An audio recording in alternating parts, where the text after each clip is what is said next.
à partager avec vous ces réflexions sur algorithmes et intelligence artificielle, et j'ai ajouté le mot responsable en santé. Il se trouve que je viens de lancer une nouvelle chaire, donc en fait c'est pas tout à fait la chaire qui a été annoncée, mais la chaire que je viens de lancer s'appelle Good in Tech, je vous en parlerai à la fin de la présentation. C'est aujourd'hui, je dirais, toute une idée qu'on défend autour de la nécessité d'adresser ces questions d'intelligence artificielle et de technologie plus globalement sous la question de la responsabilité et de l'éthique dont on va parler aussi aujourd'hui. Alors, les réflexions que je vais vous montrer, ce sont des réflexions vraiment en débat aujourd'hui, qui sont issues de mon parcours. J'étais depuis toujours intéressée par la manière dont les utilisateurs des technologies développent les usages, essayer de comprendre quels sont les comportements derrière, quelles sont les évolutions des pratiques. Donc ça a été au cœur de mes recherches pendant plusieurs années. Puis après, j'ai dès 2005, cofondé puis coprésidé un premier think tank sur l'impact du numérique dans la société qui est toujours existant, qui s'appelle Renaissance numérique. Puis j'ai été nommée au Conseil national du numérique donc en 2013, où on a vraiment abordé de manière un peu plus macro, je dirais, les enjeux du numérique, de l'intelligence artificielle sur la société. Et donc on a abordé déjà ces questions de data, de données de santé en particulier. On a aussi créé un rapport et écrit un rapport sur l'e-santé. Et puis, ce dont on vous a parlé tout à l'heure, Dataya, donc ça c'est plus récent. Dataya, c'est un institut de convergence sur le plateau de Saclay qui regroupe 14 membres fondateurs. Dataya signifie Data Science, intelligence artificielle et société. Donc ce qui nous intéresse, c'est avant tout donc c'est vraiment un financement ANR sur plusieurs années, hein, c'est un programme de 10 ans, mais ce qui nous intéresse, c'est dans Dataya, comme dans Good in Tech, des travaux pluridisciplinaires et interdisciplinaires sur ces enjeux, qu'ils soient très axés sur l'informatique ou axés évidemment sur les enjeux juridiques, de société, etc.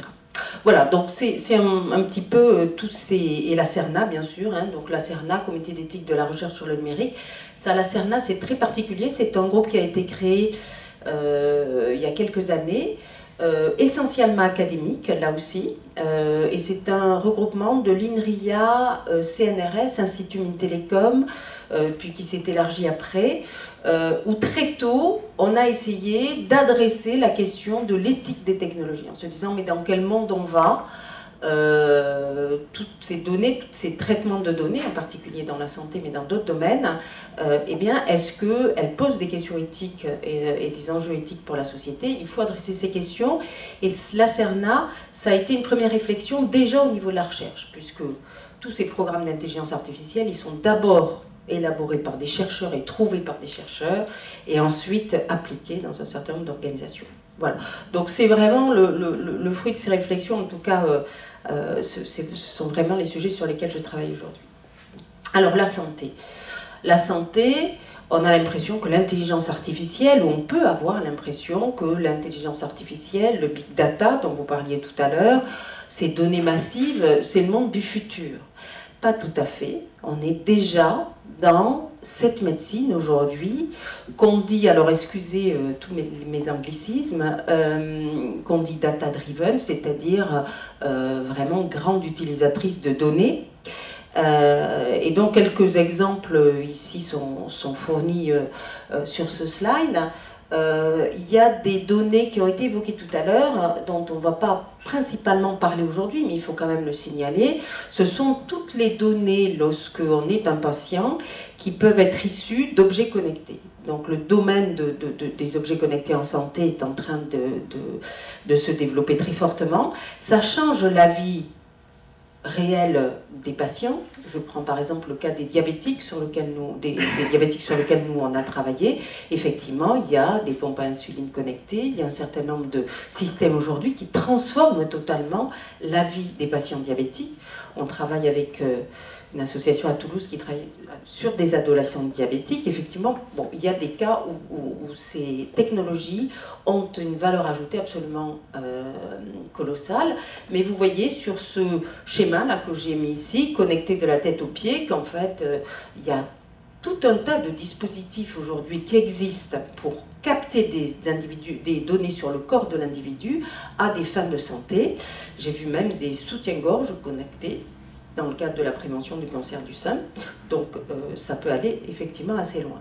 Alors, vous voyez, le schéma que j'ai mis là, c'est tout simplement pour illustrer aussi le fait que la vision souvent des industriels et la vision du marché sur ces technologies, c'est quels sont les capteurs qu'on va pouvoir avoir, quelles sont les données qu'on va pouvoir avoir. Et vous voyez que cet individu au milieu, qui est tout en blanc, c'est un patient, eh bien, il est complètement transparent sur ce schéma. C'est pour ça que j'aime bien ce schéma, parce qu'on oublie que derrière ces technologies, derrière tous ces capteurs, ben, il y a un humain, il y a un patient.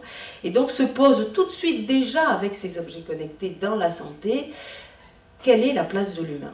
Et donc la question, moi, qui me préoccupe aujourd'hui dans cette intelligence artificielle ou dans ces données massives, c'est comment on peut repenser l'humain et remettre l'humain au centre de ces réflexions sur les questions d'intelligence artificielle, en particulier dans le domaine de la santé.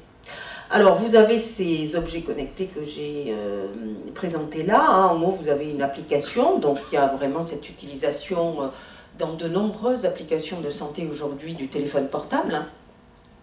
Et là aussi, on a l'impression que c'est très très diffusé, qu'on est vraiment dans ce monde. On a fait une étude l'an dernier, une recherche avec ICA. ICA, c'est un collectif de 14 associations de patients chroniques. Et on a fait une enquête sur l'impact des technologies sur leur vie et sur la gestion de leurs maladies chroniques. Et cette étude va à l'encontre de ce qui est souvent diffusé comme information, c'est-à-dire qu'on trouve 73% des malades chroniques qu'on a appelés des hypoconnectés, c'est-à-dire qu'ils sont très très très très faiblement utilisateurs à la fois de l'Internet, enfin pas en même temps, hein, Internet ou applications mobiles ou objets connectés. Et donc on a aussi cette, je dirais aujourd'hui, ces deux mondes, c'est-à-dire un monde fabricant de technologies, un monde aussi dont je fais partie, hein, de gens qui réfléchissent beaucoup sur cette évolution des technologies et sur ce nouveau monde, et puis des utilisateurs, des patients dans le monde de la santé qui parfois sont très très éloignés quand même de tout ça, il ne faut pas l'oublier. Vous avez aussi un autre exemple là qui touche tout de suite les questions éthiques. Alors à gauche, vous avez un cas réel donc, qui existe hein, aux États-Unis, dans certains services en cardiologie. Les patients arrivent, alors ça peut être évidemment des urgences en cardiologie, mais dans ce service, eh bien on calcule la probabilité, lorsque la personne arrive dans le service, la probabilité que cette personne meure dans l'heure qui suit, à partir de données, bien sûr, ça ne se fait pas comme ça. Et en fonction du résultat de l'algorithme, eh bien, on va traiter la personne en priorité ou pas. Alors évidemment, si vous lisez un petit peu sur ces expériences, hein, les médecins de ces services disent on a sauvé des vies grâce à cet outil. Ça nous a permis d'aller plus vite, ça nous a permis d'avoir plus de données et on a sauvé des vies. Donc, pourquoi pas ? Vous pouvez avoir évidemment toujours l'autre vision qui est d'être dans ce que l'on appelle dans les algorithmes les faux négatifs. Les faux négatifs, ça veut dire qu'on vous a détecté comme n'étant pas prioritaire, mais en fait c'est faux. Donc vous auriez dû être traité plus rapidement. Et là, vous pouvez être même décédé depuis, et donc ne plus pouvoir même vous exprimer sur les conséquences de l'algorithme. Donc là, on rentre, aujourd'hui, on est dans cette phase, hein, en 2019, où c'est en train de basculer. En France, le Health Data Hub est en train de se mettre en place. Il y a beaucoup d'applications, beaucoup de systèmes d'intelligence artificielle qui sont entre guillemets sur les starting blocks, hein, qui sont prêts dès qu'il y a des datas disponibles sur lesquelles ils peuvent fonctionner, eh bien s'installer. Il y a un enjeu derrière, sociétal, éthique, auquel il faut réfléchir. Alors, quelques quand même éléments aussi dans ce qu'on appelle l'intelligence artificielle en santé qui sont fabuleux. La génomique, hein, la médecine prédictive aujourd'hui qui est faite sur le séquençage du génome. J'ai eu la chance de participer à quelques journées de réflexion de la révision sur la loi sur la bioéthique, sur la question des réflexions sur les tests génétiques. On sait bien que, effectivement, cette recherche de gènes permet d'avoir des progrès dans le domaine de la médecine considérables, de détecter des maladies, de comprendre mieux les maladies et de pouvoir mieux les traiter derrière. On sait aussi que si on généralise le séquençage du génome, ça pose des questions éthiques fondamentales. Et aujourd'hui, on sait le faire, la détection, quasi automatiquement quand un bébé naît, avec une petite goutte de sang à la naissance du bébé, on est demain capable de séquencer tous les Français sur effectivement avec les tests génétiques. Alors là, je ne vais pas évidemment remplacer toute la grande réflexion qu'il y a eu par le CCNE et qui est disponible sur Internet si vous le souhaitez, c'est l'avis 129 si je ne me trompe pas, sur la révision des lois bioéthiques. Il y a toute une réflexion qui a été menée avec des états généraux, avec plusieurs régions en France, enfin c'est toute une réflexion vraiment très poussée, avec une recommandation sur cette question du séquençage du génome, donc de cette application de ces traitements d'intelligence artificielle dans le cadre de la santé. Et la recommandation principale, c'était de dire on ne va détecter que certaines pathologies chez un enfant, à la naissance par exemple, dont on sait qu'on peut la traiter. Mais ça pose des questions, et ça pose des questions éthiques aussi, je me permets d'ouvrir tous ces champs de débat, de type de données. Vous voyez, le séquençage du génome, on tombe sur une donnée qui n'est plus personnelle uniquement. On est sur une donnée qu'on pourrait appeler de relationnelle. Ça veut dire quoi? Ça veut dire si vous détectez sur un fœtus un problème génétique, cette donnée, c'est aussi la donnée probablement de ses parents, mais ils ne le savent pas, de ses frères et sœurs, etc. etc.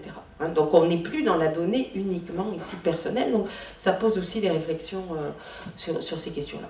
Alors après, vous avez plusieurs exemples, là très très précis, dans lequel l'intelligence artificielle est absolument incroyable quand même, pour faire de la prédiction, pour aussi faire du diagnostic et prédire effectivement un traitement.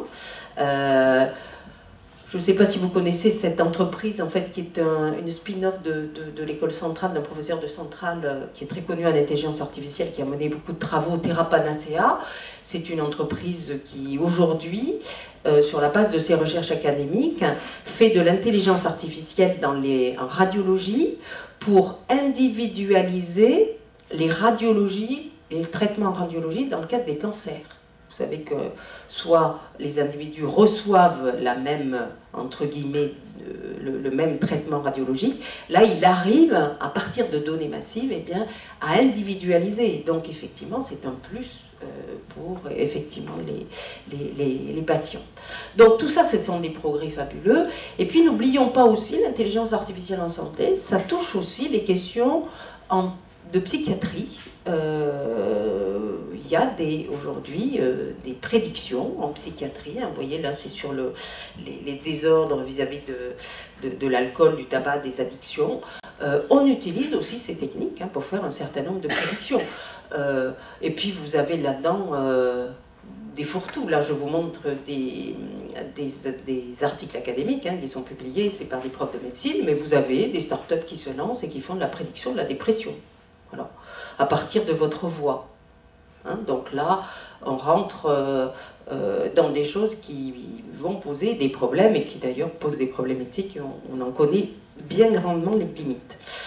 Voilà. Alors, l'intelligence artificielle en santé, c'est aussi un tout autre domaine qui est très différent, qui est la question de la robotique.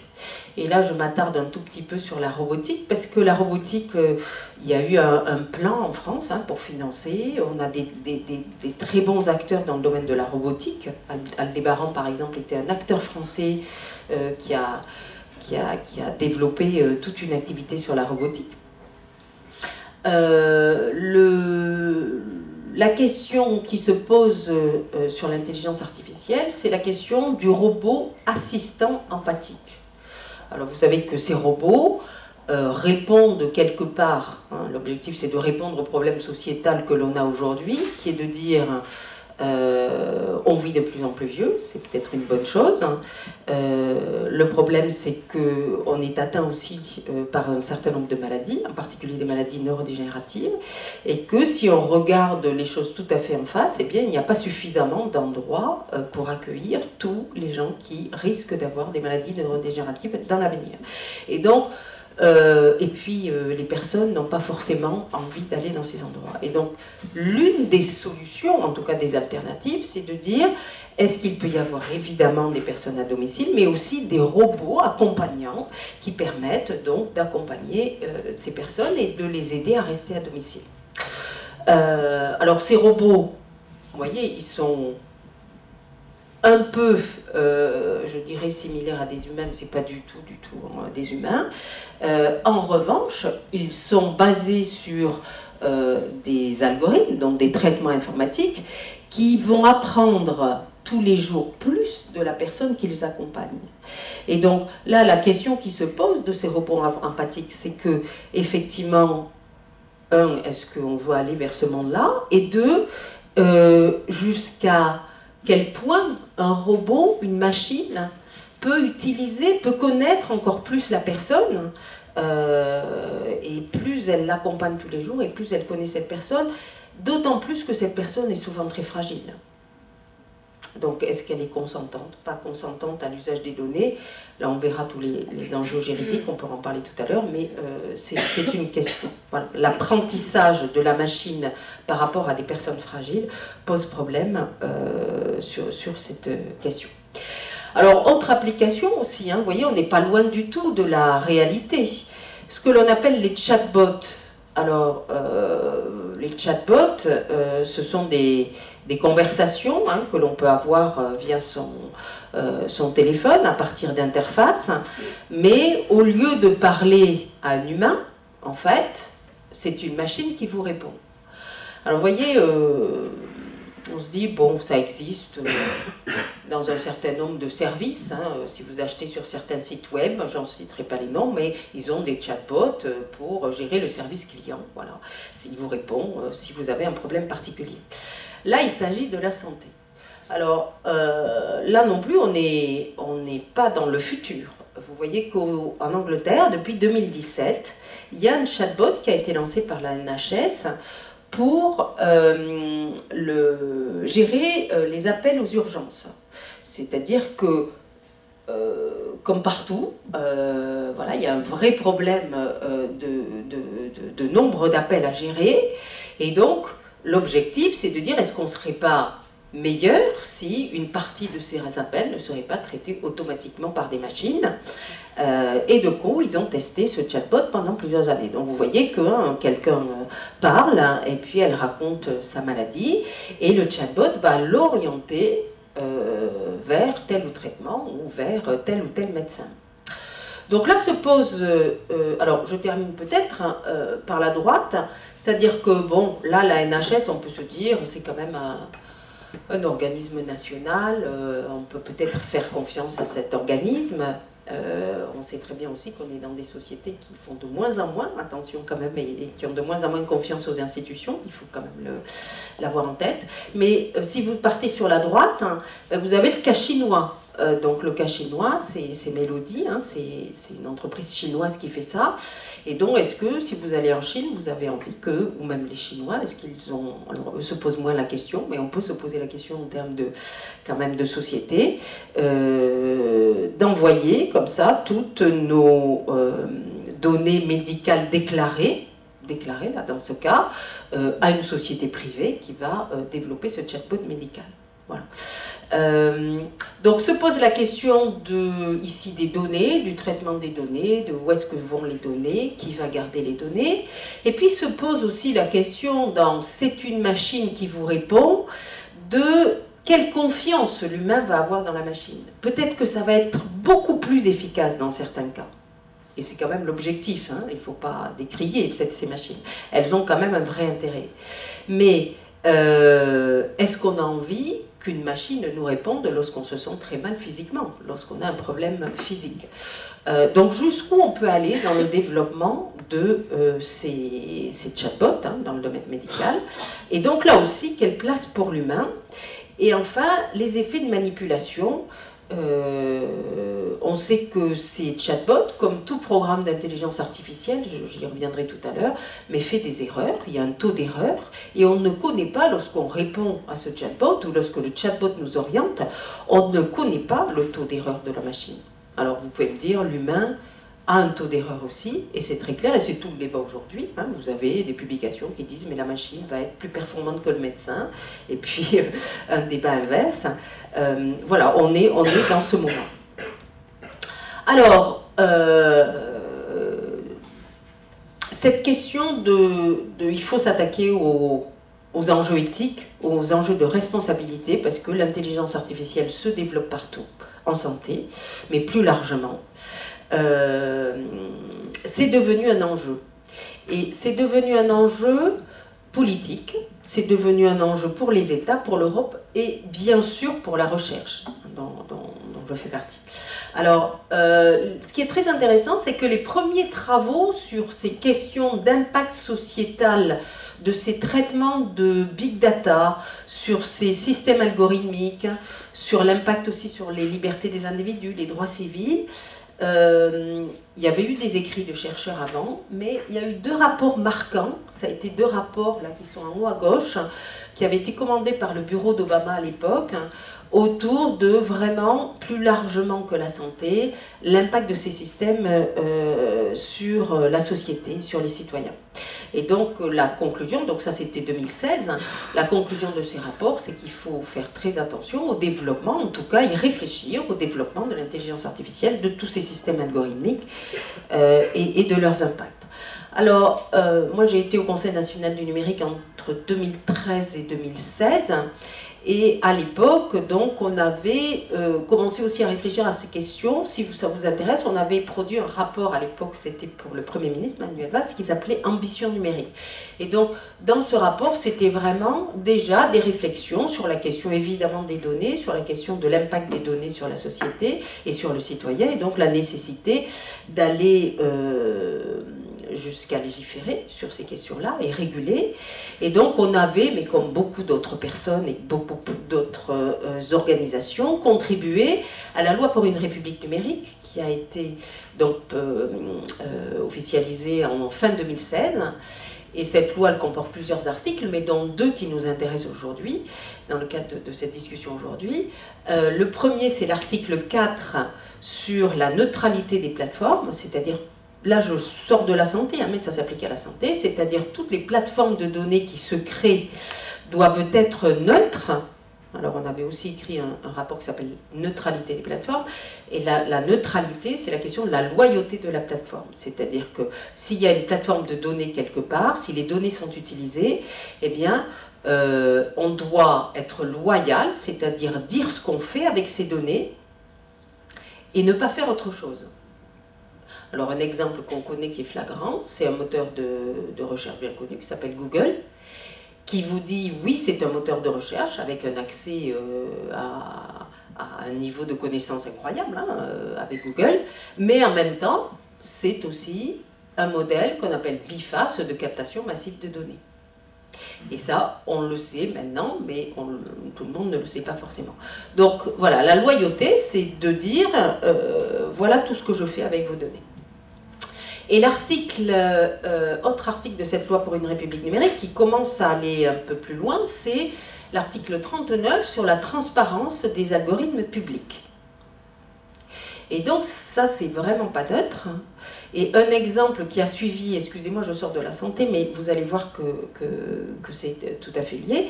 L'algorithme qui a été soumis à cette loi, ça a été l'algorithme d'admission post-bac, donc qui a été du coup rendu public et qui du coup a été transformé en aujourd'hui un nouvel algorithme qui a été repensé entièrement, qui est l'algorithme Parcoursup. Et vous voyez qu'aujourd'hui Parcoursup pose encore des questions de société. C'est pas un algorithme encore qui est derrière Parcoursup, comme derrière n'importe quel algorithme, il y a une vision de la société. Il y a une opinion dans un algorithme. Voilà, donc dans la question de la transparence, donc il faut savoir qu'en France, tout algorithme public doit être téléchargeable. Donc si vous voulez télécharger Parcoursup et le faire regarder par un informaticien, ben, vous pouvez télécharger, moi je l'ai, vous regardez comment sont faits les critères, etc. Donc ça c'est des toutes petites avancées, mais c'est déjà des avancées. Voilà, ensuite mars 2018, il y a eu le fameux rapport qu'on dit, le rapport Villani sur l'intelligence artificielle, donc qui a entraîné tout un plan en France hein, sur le développement de l'intelligence artificielle. Mais ce n'est pas ce qui nous intéresse. Simplement, je note deux choses. Derrière le président de la République, il y a écrit AI for Humanity. Donc, vous voyez, ce rapport, il était quand même, cette stratégie, elle était quand même pensée hein, pour l'humanité. Ce n'était pas uniquement des technologies, il y avait cette vision. Et donc, si vous lisez le rapport Villani, dans le rapport qui a été remis, il y a une très grosse partie sur les enjeux éthiques et les réflexions sur les questions de responsabilité si on développe de manière forte ces technologies en France. Donc depuis, il y a eu un plan IA, il y a eu des instituts 3IA, il y a encore des financements hein, qui continuent à se poursuivre, notamment dans le cadre évidemment de la recherche et de chercheurs. Et ces questions d'éthique sont aussi aujourd'hui financées. Tous les travaux autour de l'éthique de l'IA, enfin, sont financés en tout cas, il y a des appels à projets sur ces questions-là.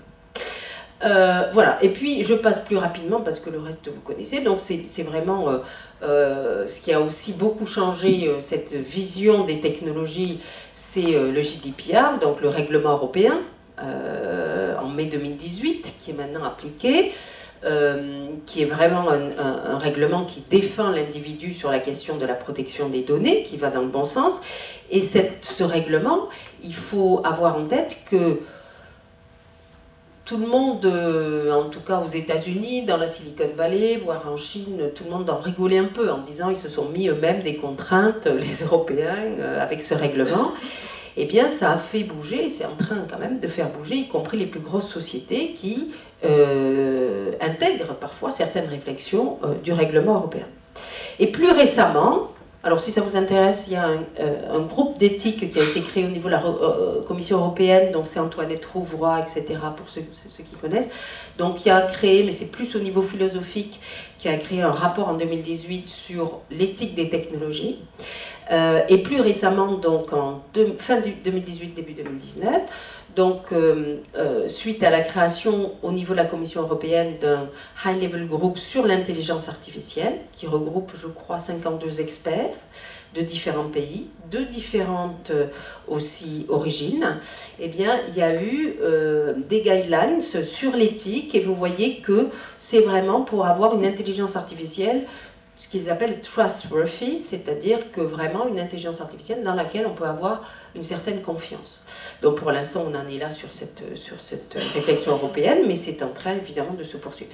Donc tout ça pour dire que en Europe, on a quand même cette volonté d'aller plus loin sur ces questions de responsabilité et d'éthique, et c'est un modèle qu'on porte et qui est quand même assez soutenu jusqu'à une certaine limite évidemment. Alors, les géants du numérique, qui quand même sont un vrai enjeu, ou constituent un vrai enjeu dans le domaine de la santé, parce que quand on parle d'intelligence artificielle en santé, on parle évidemment de Google, on parle évidemment d'Apple, et puis plein d'autres acteurs, mais ces deux acteurs deviennent incontournables dans le domaine de la santé, avec notamment une filiale de Google qui s'appelle Calico et qui développe très fortement ces outils. Et donc ils ont parmi quand même les meilleurs chercheurs dans le monde hein, sur ces questions. Ils recrutent beaucoup, y compris dans les laboratoires de recherche, les meilleurs. Et de manière paradoxale, vous voyez, ça date de 2016, ils ont aussi vu ce sujet. Et donc, ils se sont alliés pour créer une association. Alors, je ne sais pas si c'est une association, mais c'est en tout cas, ça s'appelle Partnership on AI, Partnership on Artificial Intelligence, AI. C'est un partenariat entre toutes ces sociétés qui sont concurrentes sur l'intelligence artificielle pour adresser quelles questions, vous voyez, hein, là ça date de 2016, mais les questions d'éthique, les questions d'équité, les questions d'inclusivité, de transparence, d'interopérabilité, etc. Et aujourd'hui, il faut savoir qu'ils ont des équipes de recherche qui travaillent sur ces questions. Et donc tout l'enjeu aussi pour les chercheurs en Europe qui ont envie que ces sujets avancent, dont je fais partie, c'est qu'on ne soit pas en retard par rapport à ces entreprises. Pour l'instant, c'est beaucoup de communication, hein, mais ils ont tout à fait les moyens aussi d'adresser ces questions. Et puis on a vu, par exemple, hein, des gens comme Facebook qui ont été très attaqués, qui ont aussi dû rendre des comptes devant le Sénat américain et devant les différents parlements, et qui voient très bien que ces enjeux deviennent aussi des enjeux, entre guillemets, business pour eux. Alors, par rapport à cette introduction, je vais essayer maintenant de partager avec vous qu'est-ce qu'on entend par éthique lorsqu'on a envie de mener des réflexions sur ce sujet, et en particulier dans le cadre de la santé. Alors, je ne suis pas prof d'éthique, je ne suis pas philosophe, mais le domaine de l'éthique, c'est un domaine extrêmement vaste, qu'on peut aborder par plein de manières. La manière dont je vais vous la présenter ici, c'est une manière que vous allez, enfin c'est une réflexion que vous allez retrouver dans un certain nombre de rapports, en particulier ceux de la Commission européenne, aussi les réflexions d'Antoinette Rouvroy, ou dans le rapport aussi qui a été fait par Mélanie. Donc c'est quelques valeurs que l'on va essayer de défendre autour de cette réflexion éthique. Alors, la réflexion éthique, c'est une réflexion qui est menée dans certaines sociétés, pas dans d'autres, dans certaines organisations et pas dans d'autres, et qui relève d'un certain nombre de valeurs fondamentales, en particulier en Europe, largement partagées en Europe. Donc on peut avoir plusieurs niveaux. Il y a un principe qui est vraiment un principe de macroéthique, qui est le principe de justice, c'est-à-dire qu'on considère que, eh bien, on doit avoir une équité entre les individus et une justice entre les individus au sein de nos sociétés. Et donc ça, c'est ce qui va vraiment être premier. Et puis on peut avoir trois principes de microéthique qui découlent de ce principe de justice. Le premier, c'est le principe d'autonomie, qui est le respect de la vie de l'individu. Le deuxième, c'est le principe de bienfaisance, qui est cette idée de, en tout cas dans l'intelligence artificielle, hein, de développer des technologies bienfaisantes, c'est-à-dire qui apportent une valeur ajoutée, qui aussi sont responsables, mais ça n'est pas suffisant. Et c'est ça qui est intéressant, c'est qu'il faut aussi s'assurer du principe de non-malfaisance. Et donc le principe de non-malfaisance, c'est cette idée que je peux avoir une technologie qui apporte beaucoup de valeur ajoutée, je dois m'assurer qu'elle n'ait pas un certain nombre d'impacts négatifs sur les patients en particulier, et sur la société plus largement. Donc là, derrière ces principes de non-malfaisance, on peut avoir des principes de précaution, et on peut arrêter une technologie ou ne pas choisir de développer cette technologie pour le respect de ce principe. Alors si on s'arrête là, et qu'on considère l'intelligence artificielle, eh bien, on voit bien que ces principes sont très rapidement attaqués par des programmes qui sont des programmes automatisés qui vont optimiser une fonction qui est une fonction de sortie.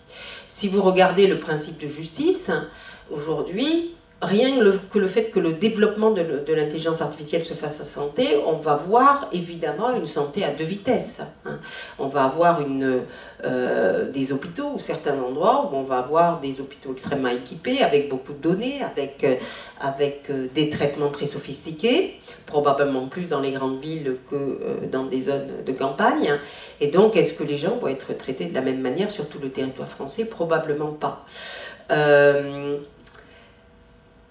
L'intelligence artificielle et le traitement des données, il nous permet quand même de dire aussi si aujourd'hui il y a un principe de justice dans le domaine de la santé. Parce que plus on a de data, et plus on peut voir s'il y a des discriminations entre des populations, s'il y a des discriminations entre des races, etc., dans la manière dont on traite aussi les gens dans le domaine de la santé. Donc c'est aussi quand même quelque chose d'intéressant. Alors, principe d'autonomie. Le principe d'autonomie, Là aussi, l'intelligence artificielle et ces systèmes eh bien, peuvent menacer ce principe. Supposons que, on va prendre un cas non de maladie grave, mais que, enfin, ça peut être considéré comme une maladie importante, mais supposons des cas d'obésité, par exemple. Hein. Le problème, c'est vraiment la question du poids, et donc, aujourd'hui, vous avez tout un tas de programmes sur application mobile qui vous envoient des messages, si vous avez envie de participer à ces programmes et que vous avez besoin de perdre significativement du poids, eh bien, on va vous envoyer des systèmes qu'on dit de recommandation. Hein, de recommandations d'agir, de recommandations de faire telle et telle chose, de manger tel produit plutôt que tel autre, etc. Tout le domaine des systèmes de recommandation, qui sont faits à partir de bases de données individualisées, eh bien, sont des systèmes qui orientent le choix des gens. Donc là, c'est dans le bon sens, mais à un moment donné, il y a ce que l'on appelle des effets de bulles d'enfermement. Ça veut dire que les bulles d'enfermement, eh bien, les gens sont enfermés dans leur choix, et donc jusqu'où on peut aller dans ces systèmes. Et puis, bienfaisance et malfaisance, je l'ai expliqué, hein, on peut avoir des technologies qui apportent une vraie valeur ajoutée, mais est-ce qu'on est sûr que ça n'a pas des conséquences négatives? Alors, je vais beaucoup plus vite. Quels sont les enjeux éthiques donc, posés par l'IA en santé? Donc là, ça peut devenir des choses un peu plus techniques, hein, mais j'ai mis 4 grandes familles qui sont aujourd'hui assez documentées dans la littérature scientifique. Il y a la question des données. Un algorithme qui travaille sur des données biaisées sera biaisé en termes de résultats. Donc il y a aujourd'hui toute une réflexion sur comment on peut utiliser l'intelligence artificielle, qui peut être vraiment un progrès, mais en regardant la base de données de départ pour éviter les questions de biais et de discrimination. Deuxième grand problème qui se crée aujourd'hui, c'est que la plupart de ces systèmes sont opaques. Si demain vous allez voir un médecin et qu'au lieu de médecin, quand vous rentrez dans le bureau du médecin, ben, vous avez une machine en face de vous et cette machine, elle vous dit vous avez un cancer niveau 3 et voilà le traitement, point.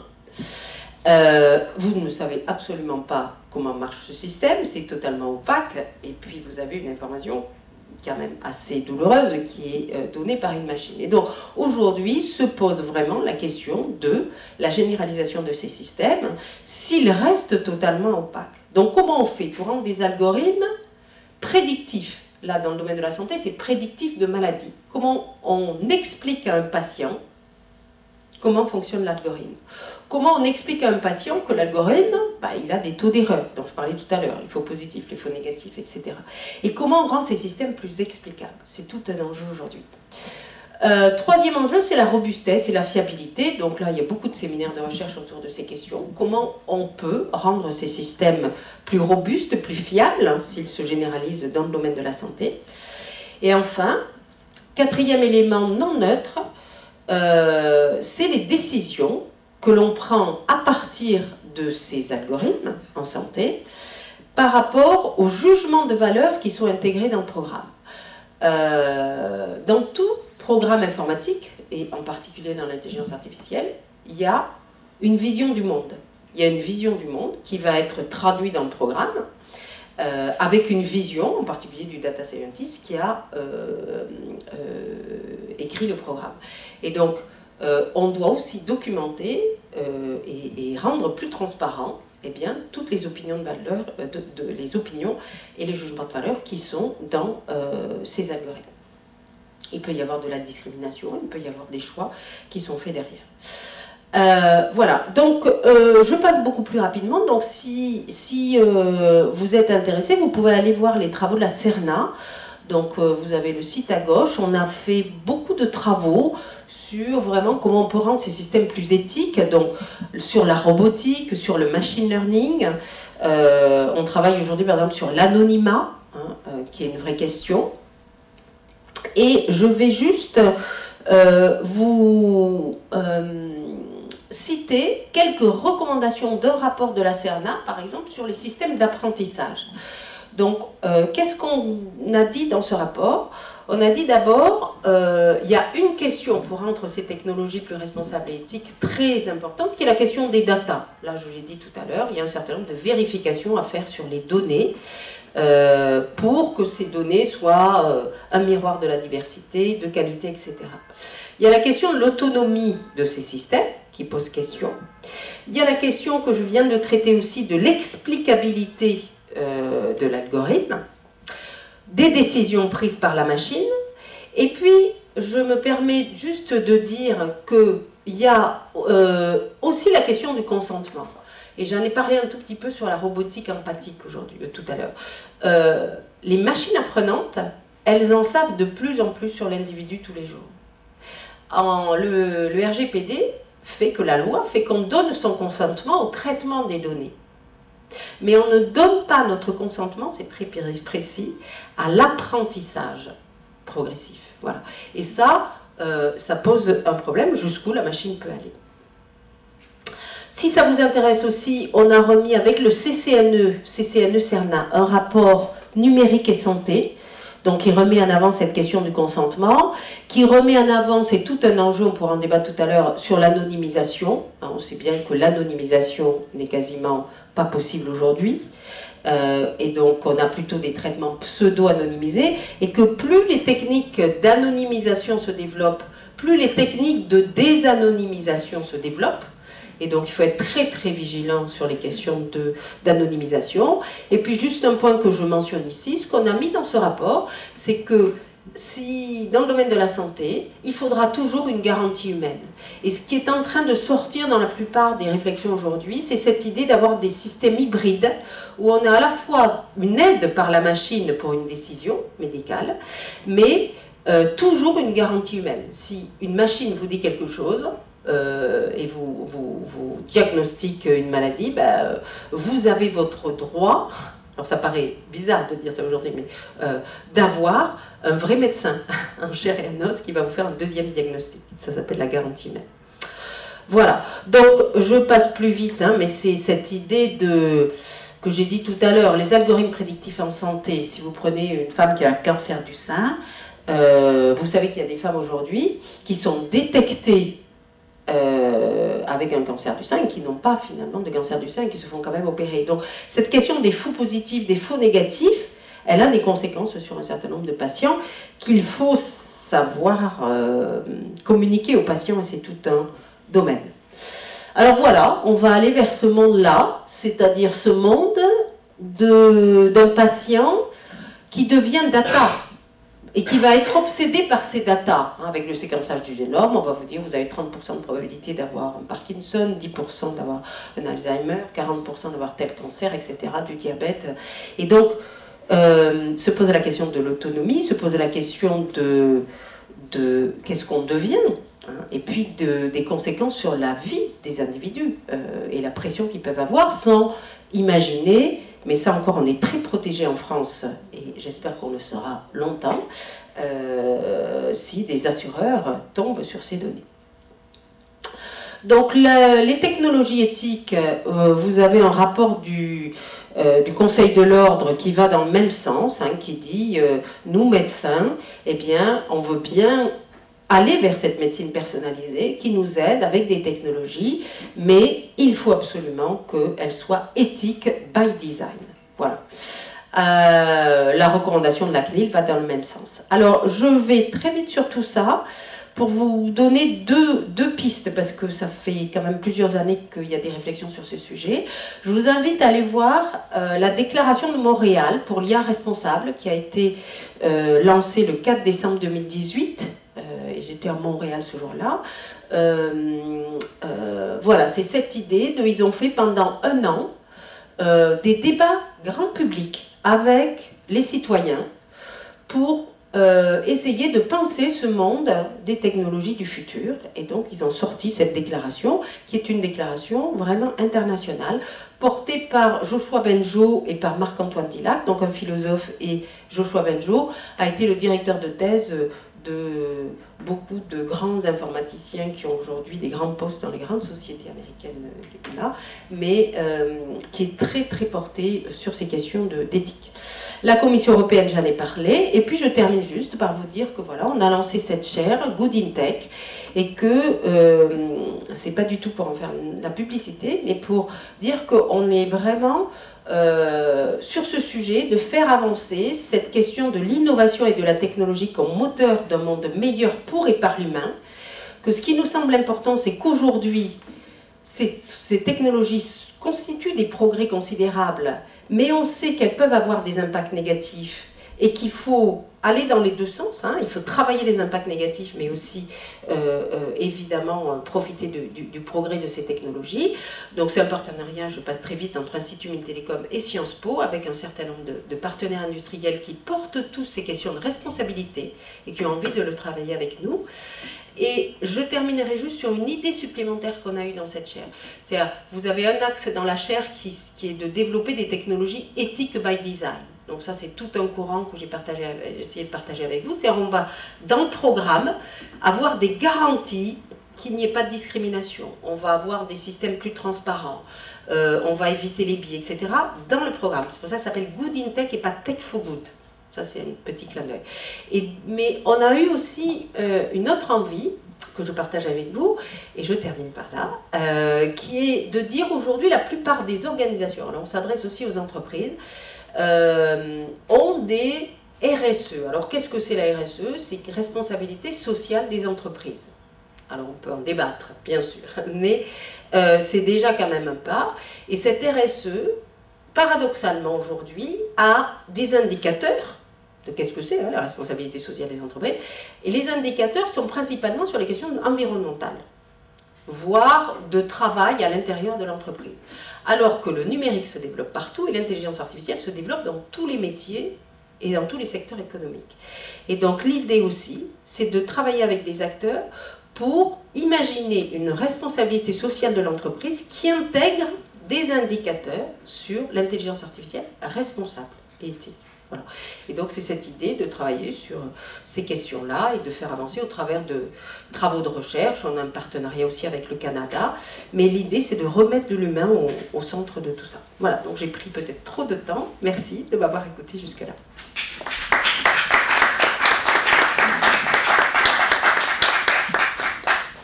Merci Christine pour ce tour d'horizon qui nous permet de devenir des citoyens un peu plus conscients de ce qui nous attend dans les années futures dans le domaine de la santé. Je vais laisser la parole maintenant à Kim Boyer. Oui, vous m'entendez? C'est bon? Oui, oui. Pour un petit quart d'heure et puis après nous passerons aux questions de la salle. Merci beaucoup de m'avoir conviée à cette conférence qui s'avère très riche. Et merci beaucoup pour votre présentation. Je vais essayer de rebondir sur plusieurs de vos éléments en un temps assez court. Donc je vais essayer de faire synthétique. Donc pardonnez-moi si parfois je vais un peu vite, mais il y aura des questions par derrière. Déjà, je tenais à rebondir sur l'importance économique et la réalité de la question aujourd'hui que vous avez soulevée. En effet, l'intelligence artificielle et les algorithmes en termes de santé sont réellement présents dans notre société en matière de santé et dans des applications très variées, touchant la santé de manière globale, avec une surveillance épistémiologique en matière de santé publique beaucoup plus importante, ou en matière de prévention beaucoup plus ciblée, comme vous l'évoquiez, avec les applications de santé. Et je voulais appuyer sur l'enjeu économique que ça soulève aujourd'hui. Le cabinet McKinsey Global Institute estimait déjà en mai 2013, dans un rapport Disruptive Technology, que le secteur de la santé représentait à lui seul entre un tiers et la moitié du chiffre d'affaires annuel mondial des objets connectés en 2015, qu'il évaluait notamment à 2700 à 6200 milliards de dollars par an. Voilà. et ce qui nous rapproche de la réalité des GAFAM aujourd'hui, que vous avez évoqué tout à l'heure. Donc c'est vertigineux, c'est une question qu'il faut se poser, mais ça constitue aussi une opportunité. Et la présidente de la CNIL, qui était Madame Isabelle Falk-Pierrotin, disait que les big data sont une ressource humaine qui peut être ordonnée et valorisée de manière colossale. L'entrée massive des algorithmes dans le quotidien de nos vies est une vraie rupture. Donc juste pour rebondir sur le fait que c'est une réalité sociale, économique, et que aujourd'hui il faut vraiment qu'on se pose les bonnes questions pour choisir la société que l'on veut demain. Donc il y a des enjeux qui sont positifs et négatifs, comme vous en avez souligné nombreux que j'ai listés. Donc je vais essayer de revenir dessus en essayant de potentiellement évoquer quelques pistes pour rebondir sur ces points et faire la transition avec le débat qu'on va pouvoir avoir. Vous parliez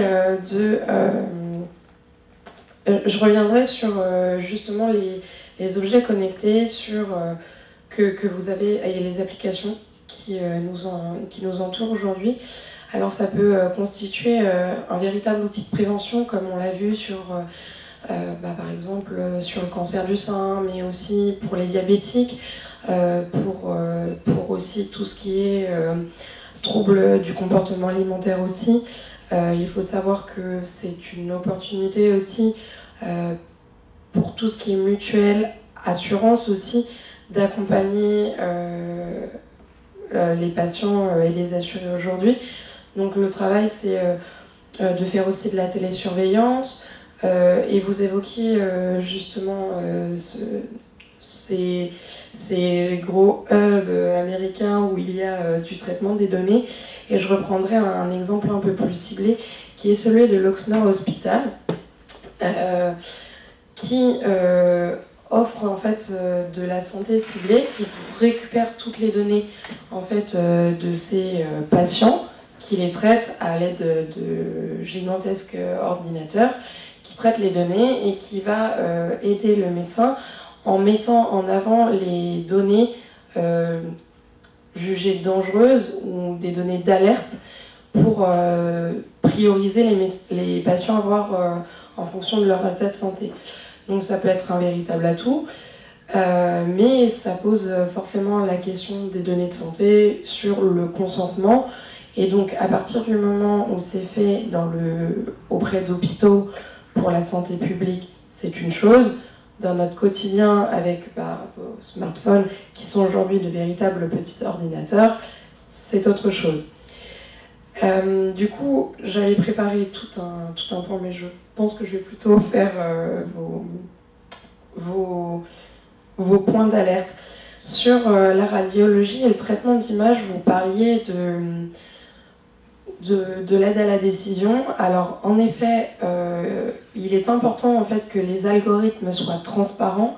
Il est important que le citoyen qui livre sa donnée de manière bien souvent consentie, mais est-ce que le consentement est vraiment là? C'est une autre question, parce que vous êtes malade, vous allez voir votre médecin, même si le colloque singulier a évolué aujourd'hui, vous faites assez confiance à votre médecin, et puis vous n'avez pas vraiment le choix, bien souvent. Vous êtes quand même dans une position de faiblesse, donc la question du consentement, oui, mais elle est à revoir en fonction de... Est-ce que... comment on apprécie le consentement quand vous êtes dans une application commercialisée, et comment on évalue le consentement dans une relation où on n'est pas totalement autonome. Mais par rapport à ce traitement des données et de l'aide à la décision, donc on a besoin de ces algorithmes, mais aussi je pense qu'il est important qu'on ait la place de l'humain et que le patient continue à faire confiance à son médecin, de sorte à ce qu'il puisse avoir un interlocuteur, que l'on travaille la confiance et que ce soit juste une aide à la décision, qu'au final, que finalement la décision revienne au médecin, et c'est ce qui est tout l'enjeu de la responsabilité médicale. Il y avait un colloque auquel j'intervenais il y a quelques mois, sur la responsabilité en matière de santé face aux nouvelles technologies. Et c'est aussi tout l'enjeu de la responsabilité des fabricants, mais aussi du médecin, que de maîtriser en fait ces nouvelles technologies pour qu'on aille vers une technologie éthique, que nous n'oublions pas notre humain.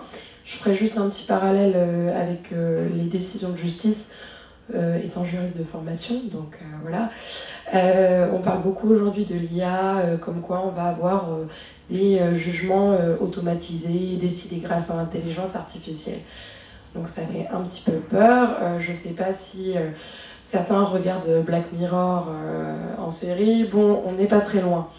Mais encore heureux, justement la responsabilité des professionnels est là pour encadrer la chose. Et encore heureux, l'humain a l'imagination, déjà, en termes de justice, enfin, en termes d'imagination et d'innovation, en termes de décision, de stratégie pour trouver toujours la petite bête, bah, c'est pareil en médecine. Et ça, on ne pourra pas le retirer.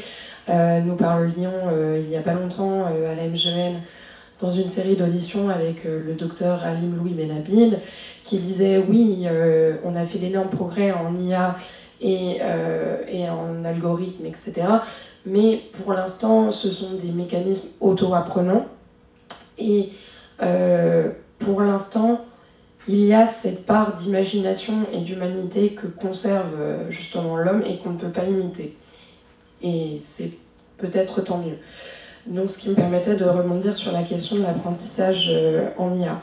Mais aussi de rebondir sur la question de la démystification. Ce qui est aussi important et ce que je salue, tant dans le mouvement Utopia que dans votre chaire, c'est que en fait, ça se replace dans le débat citoyen et qu'il y a une question d'éducation. L'éducation est un outil important et je ferai le parallèle avec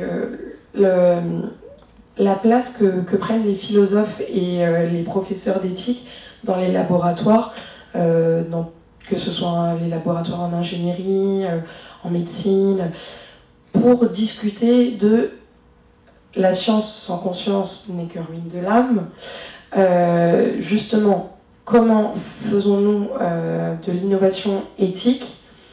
Et ce qui est aussi très intéressant, c'est de dire comment on fait de l'innovation éthique, mais aussi des applications commerciales éthiques. Comment on dialogue aussi avec le monde commercial. Et c'est en France, on a encore une manne d'experts et de chercheurs extrêmement riche, mais ce qui nous fait défaut, entre guillemets, en tout cas en France, par rapport par exemple aux États-Unis, et on faisait un voyage d'études à Boston et on a vu plein d'expatriés français là-bas, et ils nous disaient en France et en Europe, on a d'extrêmement bons chercheurs, mais par contre, on est limité dans les applications parce qu'on a tellement peur qu'on met beaucoup de garde-fous. Mais du coup, il faut aussi anticiper l'application de ces nouvelles technologies dans des pays qui se développent dans des pays étrangers et que nous, on reçoit. Et là-dessus, l'éducation peut avoir un rôle important. Comment on reçoit ces nouvelles technologies et qu'on devienne aussi un consommateur, je crois que c'est ça l'expression. Donc pour qu'on choisisse des nouvelles technologies qui sont en phase avec nos convictions, et c'est aussi tout le rôle des labels aujourd'hui. Donc je pense que c'est bien que justement il y ait toute une discussion qui se fasse en fait entre tous les acteurs de la chaîne entre guillemets de production et qui s'adresse aux citoyens. Donc, ce qui me permettait en même temps d'évoquer la question de la confiance de l'humain en la machine. Et j'évoquerai justement là la question du traitement des données et de la loyauté des données. Aujourd'hui, on a une réglementation qui est assez consciente des dangers que ça peut avoir, mais qui est aussi consciente de l'opportunité du big data, d'où la législation sur l'open data. Néanmoins, je pense qu'on a encore beaucoup de progrès à faire sur les algorithmes, sur la transparence des algorithmes, et encore une fois sur l'éducation. Donc, comment encadrer cela un petit peu plus et ce qui me permet de rebondir sur le RGPD avec le principe de Privacy by Design, et on est de plus en plus dans un mouvement. RGPD, vous pouvez dire ça. Ah, le RGPD, c'est... j'ai plus le... Règlement européen des données, mais j'ai pas l'acronyme en anglais. Excusez-moi. Donc, l'objectif, c'est de permettre de plus en plus d'applications, mais en appliquant en amont des principes de transparence et d'utiliser en fait ces algorithmes dans un objectif d'intérêt public. Et c'est en cela que la législation française et que la loi pour la santé de 2016 est allée. Ce qui est aujourd'hui très intéressant, mais je poserai aussi la question de la responsabilisation du consommateur, qui n'a pas été évoquée et qui, pour le coup, est mon sujet de thèse. Donc je vais essayer d'être rapide parce que le temps file et que je peux être très prolixe dessus. Aujourd'hui, vous avez tous, majorité des gens ont des smartphones avec des applications, et je pense qu'on a tous été un petit peu curieux de toutes ces applications de bien-être. Applications de sport, calculer le nombre de pas qu'on fait par jour, parce que maintenant qu'on est un podomètre ou pas, c'est dans notre smartphone.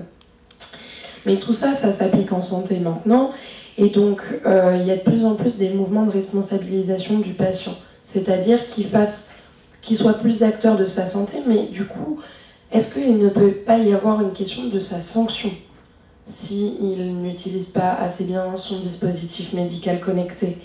Et ça a été une question qui a été posée en 2014 et qui a été tranchée par le Conseil d'État, qui en 2014 a dit pour un dispositif connecté de masque pour l'apnée du sommeil, ce dispositif connecté en fait voulait calculer le nombre d'heures d'utilisation par nuit, récupérer les données, donc ça c'était le fabricant qui récupérait les données, et qui l'envoyait à la caisse de sécurité sociale. Et la caisse de sécurité sociale voulait mettre en place un dispositif de déremboursement si vous n'utilisiez pas assez votre dispositif médical connecté. Alors vous aviez un système d'alerte où on vous disait « Attention, vous n'utilisez pas assez votre dispositif. Donc si vous continuez en ce sens, on va vous dérembourser. » Vous allez me dire, bon, si je ne l'utilise pas assez, c'est que c'est pas si efficace, donc c'est que c'est peut-être pas si grave.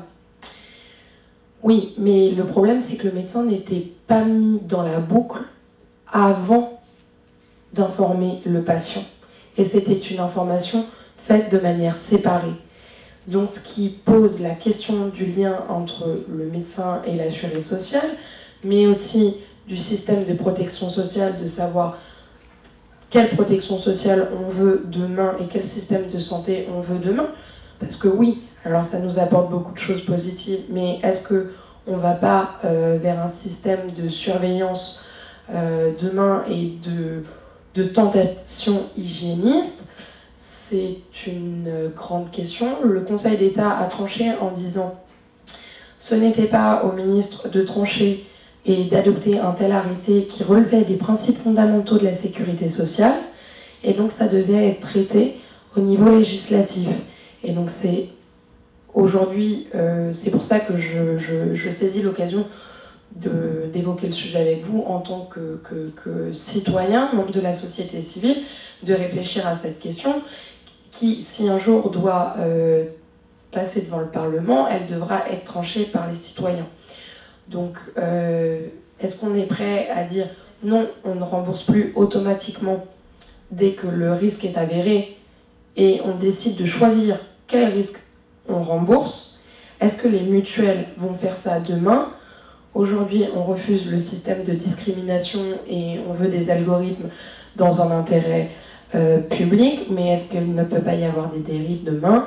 C'est un véritable enjeu et le législateur a face à lui encore beaucoup d'applications à anticiper, je pense. Je crois que je vais m'arrêter ici parce qu'au niveau du temps, il est imparti, mais je pense qu'on va pouvoir en discuter lors des questions. Merci beaucoup. Merci. Merci beaucoup. De toute façon, effectivement, le débat va démarrer avec la salle. Et je vous remercie. Puis je relève une petite chose que vous avez répétée plusieurs fois et avec laquelle je suis complètement d'accord. C'est qu'en fait, tous ces systèmes, ces algorithmes d'intelligence artificielle en fait, devraient n'être que des systèmes d'aide à la décision. Ça, c'est très important. En fait, bon, moi, dans les années 80, je ne sais plus exactement quand, j'enseignais à mes étudiants ce qu'on appelait à l'époque, et j'ai l'impression que c'est à peu près la même chose maintenant, ça s'appelait système expert.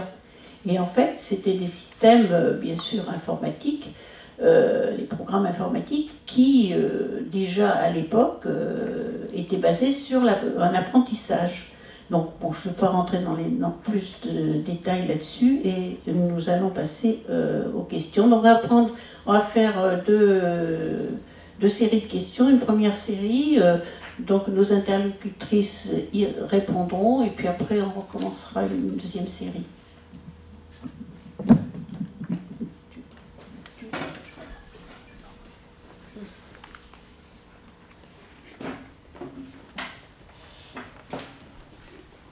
Bonsoir, je m'appelle Geneviève Boucher et vous avez évoqué en préambule, madame, la loi de 78.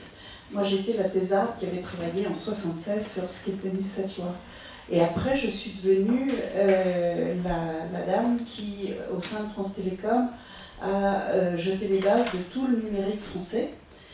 En 81, les Américains nous ont demandé de stopper tous nos travaux, de tout envoyer au MIT, et la moitié de mon équipe est partie elle-même aux États-Unis, et ils ont fait la Silicon Valley, les GAFA, etc. En France, on avait une philosophie notre idée, notre projet, c'était de rendre la France efficace. Les Américains, ils n'avaient pas du tout la même idée que nous. Ils avaient l'idée de se saisir du potentiel du numérique qui rend connectables les individus pour faire un outil puissant d'influence marketing, mais plus si stratégiquement il faut le faire. Donc tout à l'heure, vous avez parlé du RGPD. Et en disant qu'on est très fiers, et puis les restes du monde avaient ri, et puis finalement ils y viennent. Facebook fait ses annonces, Google fait ses annonces, etc. Déjà, le RGPD, c'est juste l'expression d'une volonté. Et c'est pas moi qu'il faut raconter l'histoire, puisque c'était nos travaux en 76. Hein. Donc, si vraiment on veut être tranquille, c'est pas comme ça qu'il faut faire. Et l'Europe a poursuivi son petit bonhomme de chemin, et je vous invite à aller décortiquer le travail qui a été fait en Estonie, et qui s'appelle X-Road, et qui a été, durant ces 2 dernières années, réactualisé par une association française qui s'appelle French Road. Et French Road, qu'est-ce qu'elle a fait? Elle a réactualisé l'architecture pour la rendre scalable et granulaire. Et elle est en train de l'implanter plutôt en Afrique et dans certaines îles. Alors, qu'est-ce qu'il y a de radicalement différent entre l'architecture GAFA et l'architecture X-Road? C'est que la donnée n'est agrégeable que si il y a nécessité de l'agréger. C'est-à-dire que c'est RGPD by design, mais on n'a pas besoin dans le système X-Road d'avoir une loi pour le faire. C'est-à-dire que quelqu'un qui a besoin, pour ses travaux ou pour sa gouvernance d'agréger des données. Il dit il me faut cette donnée, cette donnée, cette donnée. Et les individus qui sont pris dans le panel sont alertés qu'ils sont dans ce panel. Si c'est des données ultra sensibles et conjuguées dans un contexte ultra sensible, ils reçoivent une alerte, mais pour le reste du temps, ils ne reçoivent pas d'alerte, ils peuvent seulement aller consulter. Voilà. Hein. Et je pense, oui, mais je voudrais savoir si vous avez connaissance de tous ces travaux-là, parce qu'ils sont excessivement importants. Voilà. Donc ma question, elle est simple. L'exposé, je suis désolée. Je crois que mon voisin a posé une question. Oui, bon, moi je pense que ces progrès sont essentiellement guidés par des réductions de coûts et de business de toute manière. Et même les mutuelles, je pense qu'ils finiront par y venir. Il y a une chose qui m'a surpris, c'est que vous ne parlez pas tellement des citoyens, vous parlez beaucoup des experts et peu des citoyens. Je ne parle pas des philosophes qui ne sont pas forcément des citoyens. Et d'autre part, vous parlez aussi beaucoup du traitement des symptômes, mais en fin de compte, il y a quand même des causes, par exemple environnementales, etc. Et ces systèmes-là ne les abordent pas.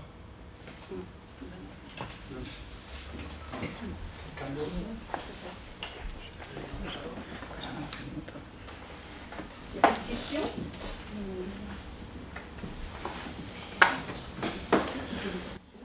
Oui, je rebondirai sur ce que vient de dire la dernière personne au niveau des causes.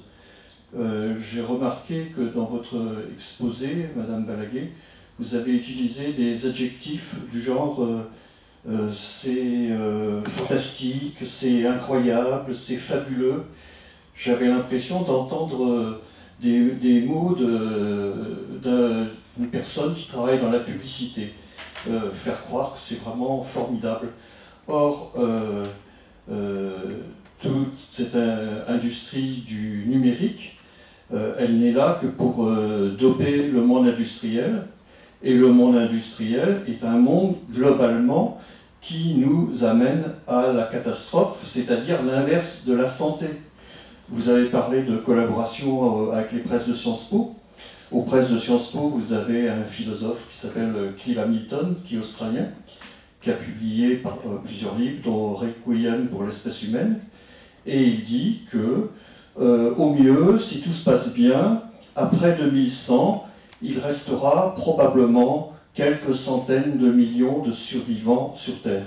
Ça veut dire que, entre maintenant et 2100, il va y avoir quelques milliards de morts sur Terre.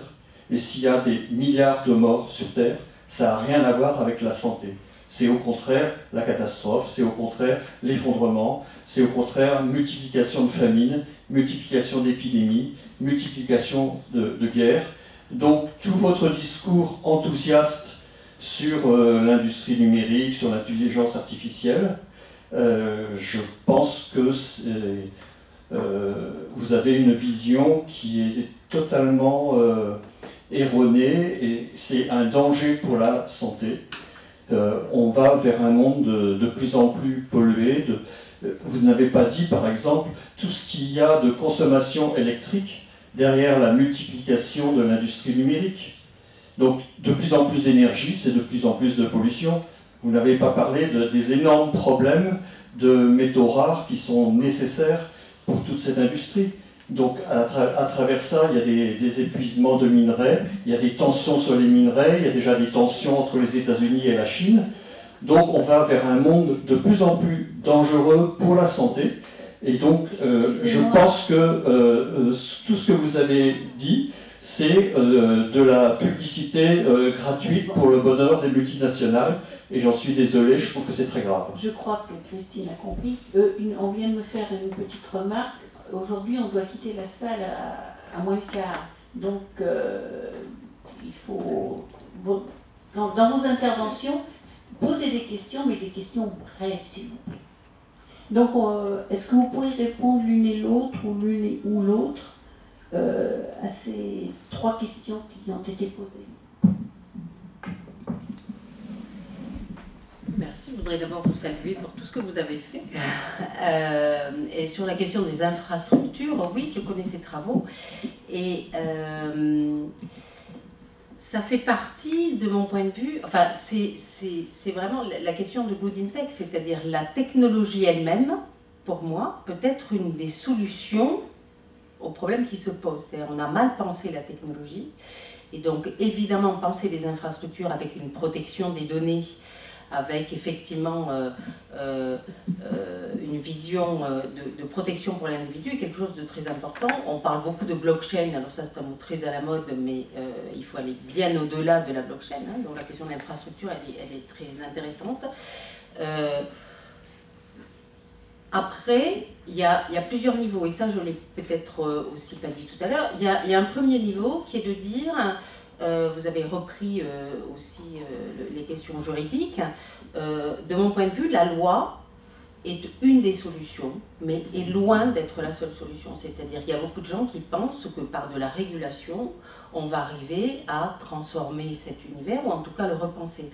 On sait bien que c'est très classique, les technologies avancent beaucoup plus vite que la régulation, et donc la loi de 78 a très vite été obsolète, et qu'il a fallu, c'est la réflexion qu'il y a eu sur la loi pour une république numérique, et puis les lois de 2003, donc il y a eu une réflexion constante, j'ai participé aussi aux réflexions du Conseil d'État en 2014, il y a une réflexion constante sur la loi qui ne va jamais assez vite pour répondre à ces questions de technologie.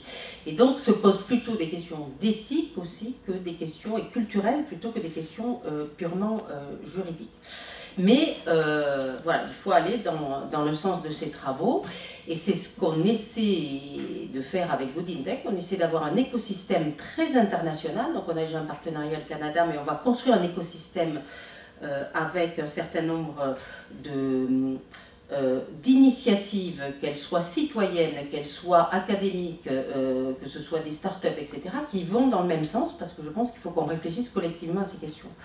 Alors, sur la deuxième intervention, sur la question du citoyen, là aussi, le citoyen, il est au cœur de tout ça, hein, bien entendu, et c'est en raison du citoyen aussi, de cette vision citoyenne qu'il y a ces réflexions aujourd'hui, parce qu'on s'aperçoit de l'impact sur la société. Et je prends l'exemple de la déclaration de Montréal, que j'ai cité tout à l'heure, c'est 1 an de débat public avec des citoyens pour arriver à trouver des solutions. Ce qu'on va faire avec Good in Tech, c'est pareil, ce sont des débats citoyens, donc si Utopia veut participer, bienvenue. C'est des débats citoyens, comment on imagine ce monde-là et comment on le co-construit. Parce qu'on peut vivre à côté de ce monde en disant c'est un monde catastrophique, je vais venir sur la troisième intervention, mais moi ce qui me préoccupe, c'est comment on peut aujourd'hui inventer ce monde. Parce que un algorithme, une intelligence artificielle, c'est un construit humain. On a l'impression que c'est un truc là à côté, un objet sur lequel on va se bagarrer. Mais non, un algorithme, c'est une construction humaine, ce sont des humains qui l'ont fait, avec des visions de la société, avec des visions du monde, qui sont effectivement assez productivistes, c'est-à-dire qu'on va... donc là, il y a un débat hein, sur cette question, vous le savez, c'est cette idée de la machine remplace certaines tâches qui sont quand même, pour certaines, pas très valorisantes, et donc dans certains cas on peut quand même débattre sur le fait que certaines tâches peuvent être automatisées et que si on forme l'individu à faire autre chose, c'est peut-être mieux pour l'humain. Il y a un débat autour de ça. Et puis il y a la question, encore une fois, de penser aussi l'environnement, ça c'est un des points que vous avez dit, évidemment dans cette question de technologie responsable, l'impact environnemental, en particulier des technologies. Il y a un papier qui est sorti récemment du MIT sur l'impact carbone, c'est mesuré, ça commence à être mesuré, des algorithmes. Donc on rentre là-dedans, il faut lutter contre cet impact, et c'est tout un domaine de recherche aujourd'hui, des gens qui essaient de travailler sur des technologies plus vertes, entre guillemets, hein, c'est-à-dire qui polluent moins. Donc tout ça, c'est en train d'être fait. Et le côté citoyen, évidemment, va être présent. Et voilà, sur la dernière intervention, je ne partage pas votre point de vue. Vous avez des philosophes, effectivement, dont on peut lire les ouvrages, mais qui sont très peu acteurs et engagés pour construire ce monde, le déconstruire ou en construire un meilleur. Et toutes les prophéties qui sont faites sur le monde des technologies, en disant il va y avoir plein de morts, etc., peut-être, mais personne n'est capable de dire ce qu'il en sera. Moi, ce qui me préoccupe, c'est, et je le fais depuis une vingtaine d'années maintenant, c'est de co-construire un monde qui est un monde dans lequel il y a du progrès. Parce que je peux vous dire, parler à certains diabétiques, parler à certaines personnes qui ont des maladies très très avancées et qui ont été détectées suffisamment tôt grâce à l'intelligence artificielle et qui vont peut-être être sauvées, eh bien je pense que là il y a du progrès. Oui, il y a du progrès et vous demandez, au Canada ils ont fait vraiment il y a tout un domaine sur la santé, hein, qu'ils ont travaillé en interaction avec les citoyens pendant 1 an. J'étais avec des patients le jour de la déclaration de Montréal qui étaient toujours là grâce à l'intelligence artificielle aussi. Voilà. Donc il ne faut pas le renier. Donc voilà, donc moi je suis très modestement, j'ai toujours été dans mes engagements dans ces différentes associations, institutions et missions, dans une vision où on construit notre monde de demain, on le construit tous ensemble, et donc il faut co-construire un monde meilleur, et là sur ce sujet-là, il faut co-construire un monde meilleur. Mais il faut ne pas se battre les uns les autres, il faut le co-construire collectivement. Voilà. Merci. Est-ce que, Kim, vous avez Oui. quelque chose à dire sur les questions qui ont été posées? Merci. Je rebondirai juste en fait sur la deuxième intervention. Vous avez évoqué le fait que justement les assurances et les mutuelles allaient y venir. En fait, elles y sont déjà. Elles utilisent déjà tout ce qui est algorithme, intelligence artificielle, pour faire des applications, pour traiter les données. Elles y sont déjà. Et ça, c'est une réalité. Et aujourd'hui, c'est un véritable enjeu de savoir ce que l'on peut faire ou pas avec ces données et ce que l'on veut faire avec. Et c'est aussi tout l'enjeu de la portabilité des données, qui n'a pas été évoqué pour l'instant, mais parce que sans ces données, il n'y aurait pas d'algorithme ni d'intelligence artificielle. Donc, tout l'enjeu, en fait, c'est aussi la portabilité des données.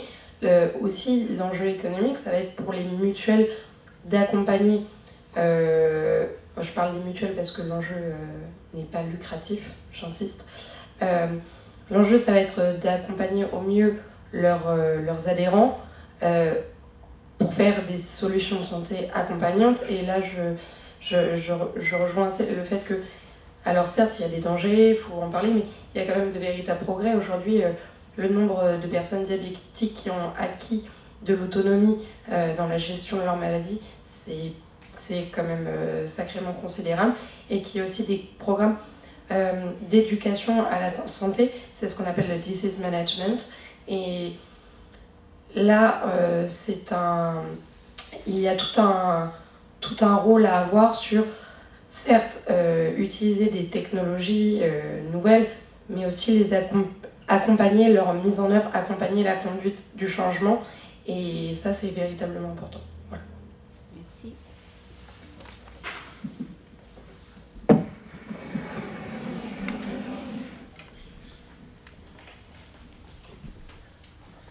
Oui, bonjour. En fait, ma question, elle est liée à l'accès aux algorithmes.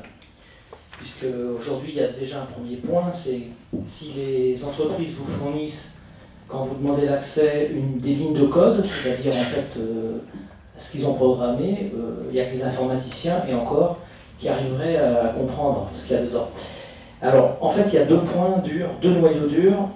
L'algorithme, maintenant, il devient auto-apprenant. Les règles sont construites par la machine. Le programmeur, il ne fait plus les règles, c'est la machine. Donc déjà, premier petit problème, comment on y accède? Ensuite, il y a un autre point dur qui est au niveau juridique, le secret des affaires, puisque aujourd'hui, on peut accéder, enfin, d'après ce que je sais, on peut accéder aux algorithmes que tout ce qui est public, c'est ce que vous avez dit plus ou moins. Les entreprises, bon. Donc on est à ce noyau dur. Vous avez des entreprises, des startups qui développent des applications sur smartphone. Et donc leur valeur ajoutée, leur secret, c'est le moteur d'optimisation, comme les gens comme Uber et autres. Donc on voit aussi que quand on veut accéder aux règles des moteurs de recherche sur des produits de gestion électronique de documents, on nous répond non. La pertinence, c'est secret. Voilà. Donc 2 points, secret des affaires et algorithme auto-apprenant. Quid?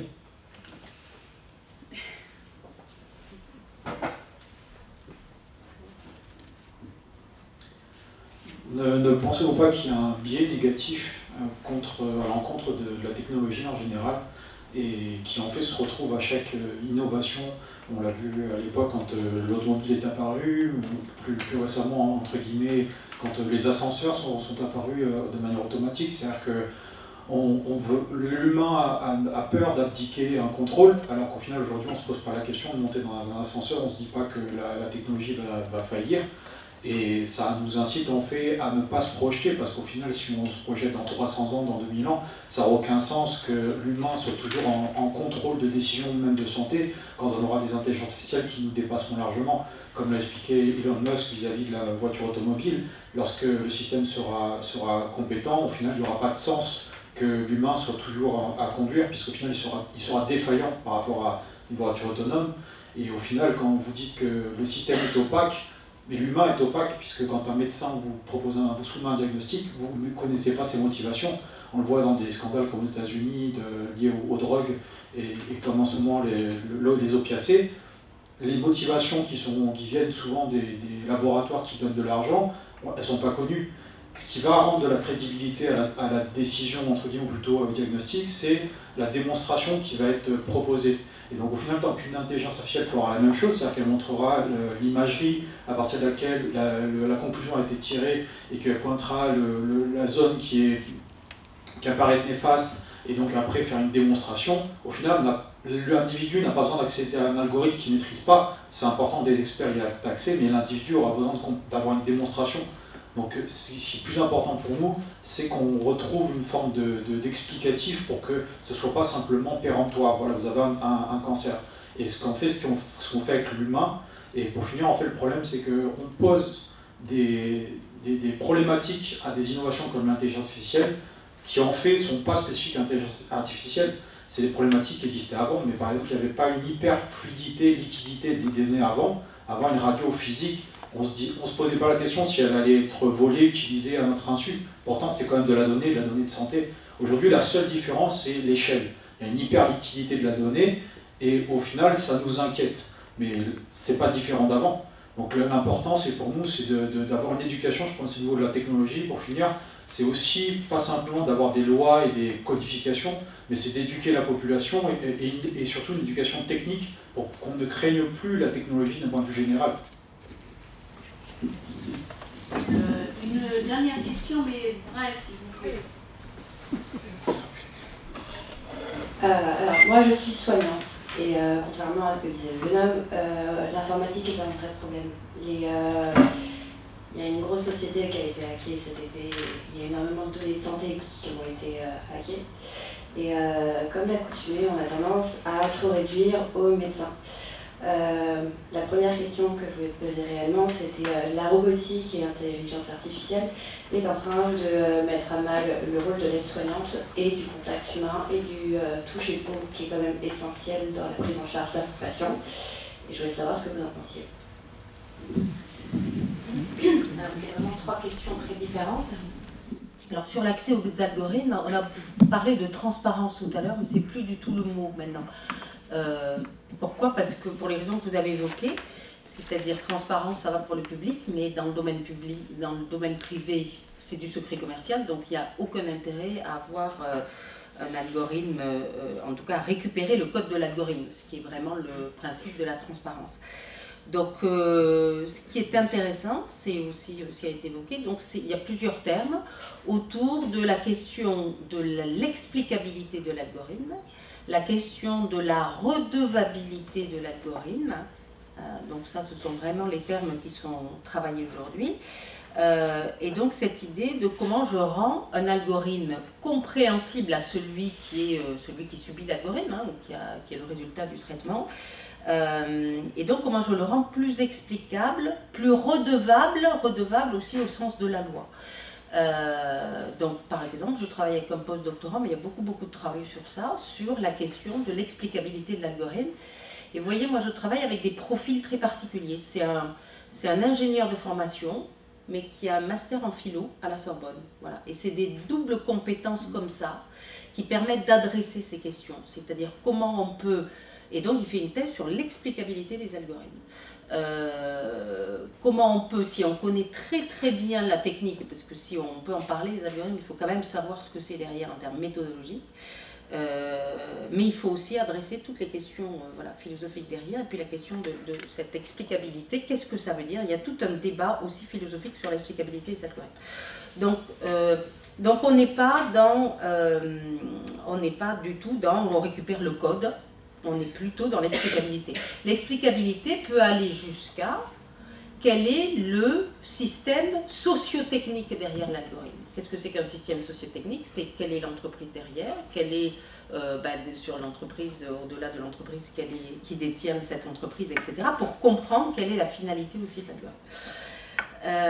Voilà. Et sur la question des systèmes auto-apprenants, c'est cette idée qu'un algorithme ne peut pas être regardé juste à un instant T.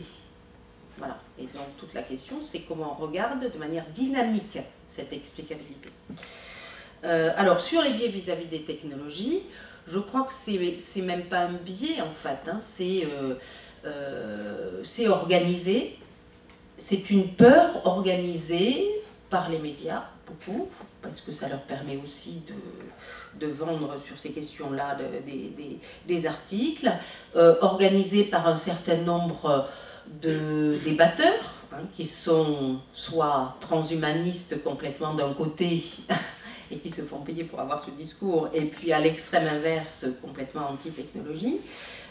Et donc on a toujours ces deux extrêmes, d'accord? Une vision où la technologie transhumaniste va faire qu'on va vivre 1000 ans. Et ça, c'est pas dans 100 ans, c'est vraiment demain si on met tous les budgets sur ces technologies. Hein. Donc cette vision vraiment qui se traduit quand même par l'université de la singularité, qui se propage dans pas mal de pays. Donc il y a toute une organisation derrière pour propager ces idées-là. Et donc à l'inverse, des gens qui sont vraiment très très anti ces technologies. Donc moi je crois beaucoup, et j'ai beaucoup milité, alors pour le coup il est depuis très très longtemps, à la question de l'éducation. Et donc j'ai... coécrit, mais vraiment un rapport qui est sorti il y a très longtemps de l'Académie des sciences sur la nécessité d'apprendre, non pas l'informatique au sens informatique, mais d'apprendre les technologies dès la petite école jusqu'au bac et après. Alors ça a évolué, on ne va pas rentrer dans ce débat, mais il y a des petites choses, mais je pense que c'est pas assez. Il faut démystifier la technologie, il faut que tous les citoyens sachent ce que ça veut dire un algorithme. Un algorithme, c'est un construit humain, c'est un programme informatique. Il y en a qui sont très complexes, il y a des réseaux de neurones où il y a 46 ou 50 couches de réseaux de neurones, mais on peut expliquer ce que c'est qu'un réseau de neurones. Et donc, il y a tout ce côté de démystification de la technologie à faire auprès du grand public. Et de mon point de vue, il faut que les gens soient conscients, je veux dire, pas en même temps, mais à la fois des opportunités, mais à la fois des risques pour eux. Voilà. Et donc, la question de l'éducation, elle est vraiment au centre. Et puis, moi, j'apprécie, enfin, je comprends tout à fait ce que vous dites, et moi je suis assez très optimiste par rapport à ça, c'est-à-dire ce que j'ai l'impression qu'on est en train de vivre, hein, c'est quand même un retour à l'humain, malgré tout. Et moi je crois à la force collective de ce retour à l'humain, malgré la puissance de tous les acteurs dans ce domaine, et probablement encore des technologies, des infrastructures qui vont se développer dans ce cadre-là. Mais je crois que collectivement, on a aussi une responsabilité à revenir à l'humain, et en plus évidemment, et en particulier dans le domaine de la santé, il ne disparaîtra d'après moi jamais. Voilà. C'est une bonne conclusion. Votre dernier mot? Alors mon dernier mot, je répondrai aux deux dernières questions à la fois, sur l'éducation et sur le fait de redonner du temps. Alors tout d'abord, comme je l'ai un petit peu dit dans mon intervention, c'est l'éducation est vraiment importante pour démystifier justement, comme vous le disiez, les nouvelles technologies, leurs risques, sur le fait qu'on peut se les réapproprier et sur les potentialités qu'elles offrent. Et pour revenir sur le temps et rendre de l'humain, l'objectif c'est que les nouvelles technologies nous servent. Et au sein de la MJN, nous avons accompagné des établissements en leur disant voilà, les nouvelles technologies, tout le monde en parle, parlons-en. Et on a fait ça en test sur un de nos établissements. On a fait le tour de tous les services. On a écouté médecins, infirmières, aides-soignantes, patients aussi, et dans différentes spécialités. Et ce qui est revenu toujours, ce que vous énonciez, c'est nous n'avons plus de temps. Nous n'avons plus le temps de nous occuper de nos patients, de leur demander comment ils vont, de leur faire correctement leur toilette, de les écouter sur leurs peurs, sur leur maladie, que ce soit aussi en EHPAD, etc. Et donc, ils nous ont expliqué tout ça et ils nous ont dit, mais du coup, par rapport aux nouvelles technologies, on ne voit pas trop le lien. Et nous, le lien, on leur a dit, bah, nous, ce qu'on va faire, c'est qu'on va essayer, avec ces nouvelles technologies, de vous accompagner pour vous rendre ce temps. Et donc, je pense que les nouvelles technologies peuvent recentrer sur l'humain, mais je pense que ce qui manque, c'est le temps et la formation pour vous approprier ces nouvelles technologies, et qu'il y a aussi une question d'organisation des services et du travail, et ces problématiques ne sont pas tant des problématiques technologiques, mais encore une fois liées à l'humain et à la manière de s'approprier ces nouvelles technologies. Et pour tout vous dire, nous avons rencontré beaucoup de personnel médical et donc des aides-soignantes aussi, qui étaient technophobes. Et pour tout vous dire, avant de travailler sur ce sujet, tant dans ma thèse qu'au sein d'une mutuelle, je l'étais aussi. Et c'est vrai qu'avec du temps et de l'éducation et de la compréhension, on arrive à démystifier les choses et à reprendre notre place dans l'humain. Donc je pense qu'on peut avoir un petit peu d'espoir sur ces nouvelles technologies et sur notre place qu'on reprend.